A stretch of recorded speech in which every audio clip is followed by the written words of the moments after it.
Un cartiglio è una tabella che riporta i dati, diciamo, del progetto che stiamo guardando. Il cartiglio viene utilizzato in quasi tutti gli ambiti, compreso l'ambito meccanico e quello architettonico.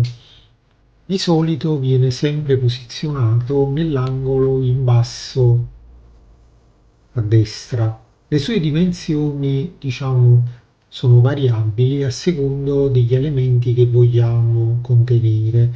Non esistono delle vere e proprie regole, diciamo, che determinano il contenuto del cartiglio, ma ci sono una serie di dati che ovviamente ogni cartiglio deve contenere.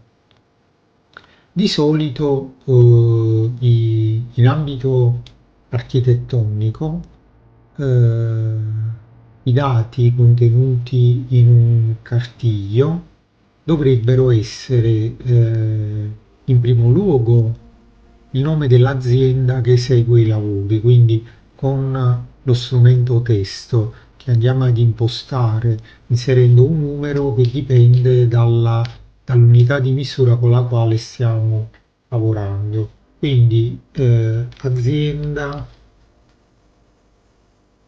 prova, via, eccetera, cell, email. Quindi inseriamo tutti quelli che sono i dati dell'azienda. Poi, per evitare di dover centrare ogni volta il testo e definirne le, le dimensioni, possiamo anche prendere lo stesso testo che abbiamo creato inizialmente e lo copiamo, diciamo, nei righi successivi. Il prossimo dato che di solito viene sempre inserito all'interno di un cartiglio è il titolo della tavola, quindi il contenuto della tavola. Volendo possiamo anche creare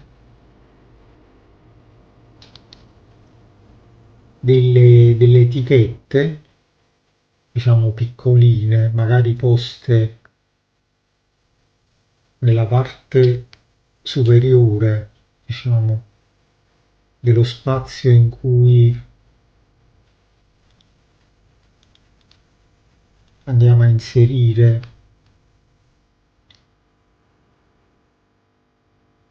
i dati.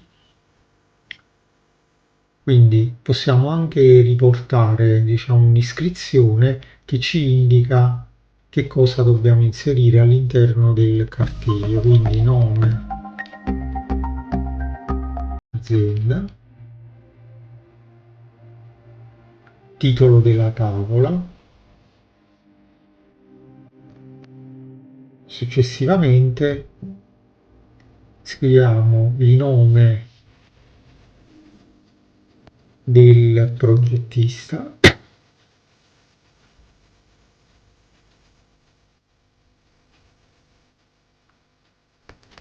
ed eventualmente del disegnatore quando non sono la stessa persona. Successivamente possiamo inserire la scala del disegno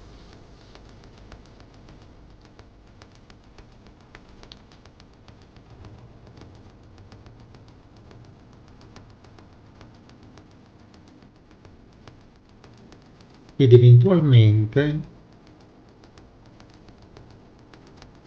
la data di creazione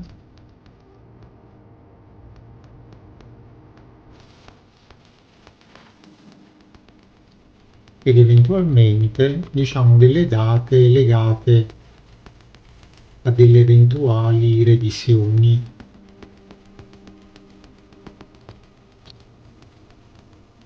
Ovviamente un cartiglio del genere, diciamo, può essere comodo in uno studio che ha molte persone che collaborano e quindi è difficile poi eventualmente risalire a chi ha creato un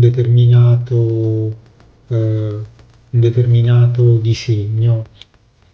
A questi elementi, volendo, si potrebbe anche aggiungere eventualmente un logo, quindi ad esempio per fare in modo che il cartiglio non occupi comunque troppo spazio, possiamo, diciamo, spostare tutti questi dati un po' più lateralmente, eventualmente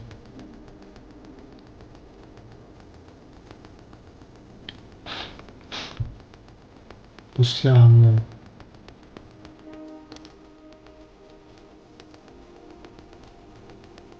accorciare, diciamo, le dimensioni del cartiglio ed eventualmente quindi in quest'area possiamo andare a inserire un logo, quindi da inserisci, allega, possiamo prendere eventualmente un'immagine che rappresenta ad esempio il logo eh, della nostra azienda. A secondo della risoluzione con cui l'immagine è salvata, sarà più o meno grande. Noi la ridurremo a delle dimensioni tali da